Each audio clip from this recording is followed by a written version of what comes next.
Salut à toutes et à tous, aujourd'hui je vous reviens pour vous donner des nouvelles de mon suivi et aussi vous donner la première partie de ma vidéo parce que elle a été coupée. J'ai pas pu mettre tout en entier, ça faisait 20 minutes de vidéo mais YouTube n'en a pas voulu.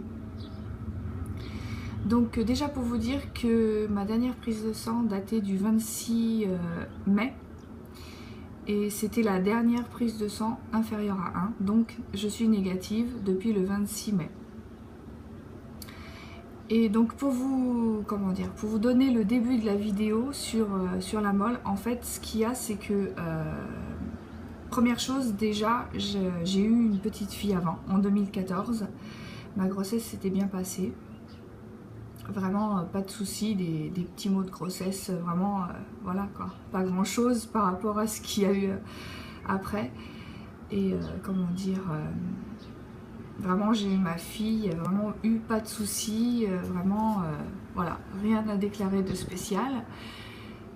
Et et concernant donc ma deuxième grossesse, donc elle était comme la première, il n'y avait rien de spécial, vraiment, sauf que je sentais plus les choses,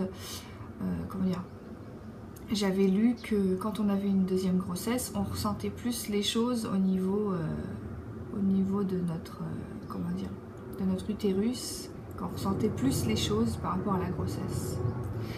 Donc c'est ce qui s'est passé, et et pour en arriver à ce fameux jour, en fait, une semaine avant, oh, désolée pour les avions, une semaine avant, j'avais eu, vous savez, mon ventre qui était très très dur, et au niveau du bas-ventre, ça faisait comme, vous savez, les sportifs qui se musclent et qui, qui ont, enfin, je sais pas si vous allez comprendre ce que je veux dire, mais bien dessiné, et j'avais un petit peu, j'avais, une douleur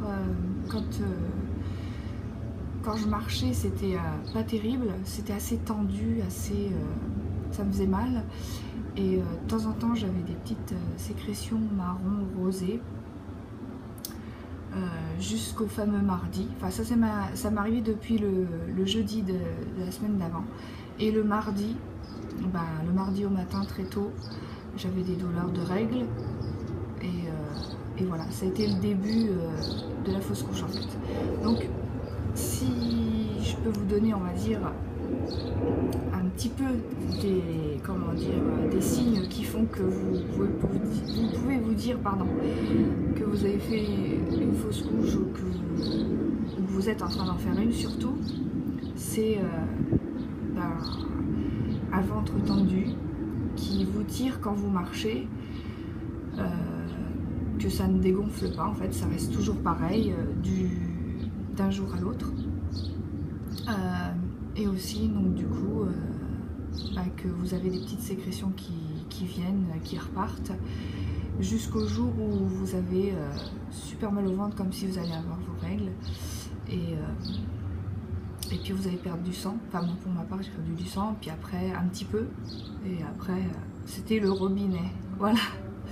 Donc voilà, donc en fait ce qu'il y a, voilà, j'ai eu ça, tout de suite j'ai appelé les pompiers. Les pompiers m'ont ausculté, tout ça, ils ont vu avec l'hôpital avec qui j'étais en relation donc pour ma grossesse, et donc ils m'ont emmené là-bas.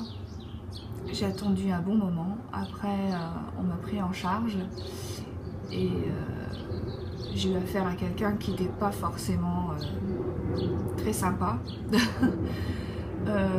Et après heureusement il y a eu d'autres personnes qui sont venues me voir, qui lui ont montré des choses, parce que lui il comprenait rien du tout, donc d'où le début, ça part du début où il manquait une partie. C'est que je suis arrivée, le gars il a voulu m'ausculter, il savait pas ce qui se passait, il voulait voir ce qu'il y avait, enfin voilà, il voulait que je me déshabille alors que j'avais du mal à me déshabiller. Heureusement j'avais mis une culotte, vous savez, comme quand on a accouché, on met une culotte jetable. Bref, pour enlever le pantalon, pour enlever les chaussettes, la mission quoi, et j'avais horriblement mal. Et il me disait oui, mais il faut que je vous ausculte pour voir ce que vous avez et tout. d'accord, ok, mais c'était terrible. Enfin bon. Donc du coup, oui, j'ai la luminosité. J'ai eu du Doliprane en perfusion parce que j'avais mal. Ça allait un petit peu mieux quand même. Mais c'est clair qu'au départ, quand je suis arrivée, lui, il a voulu m'ausculter, mais il m'a fait trop mal, quoi.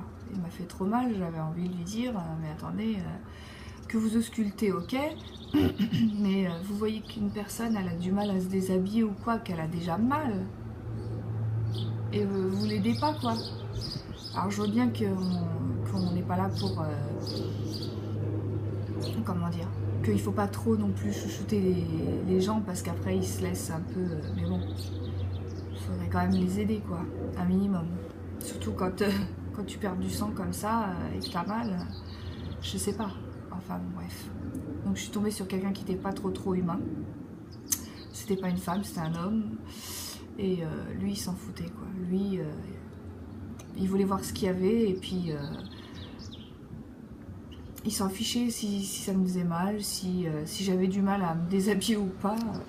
Rien à cirer, quoi. Donc, bah écoutez, oui, c'était tout pour cette vidéo, en fait. Voilà, c'était juste un petit rappel des faits. Et puis en même temps pour vous dire que c'est terminé pour mon suivi. Et que donc, je vois mon gynéco d'ici fin août. Et après, advienne que pourra. Et j'espère que cette fois-ci, voilà, ce sera la bonne. Bon, je croise les doigts. Bon, bah sur ce, je vous souhaite une bonne journée et à bientôt.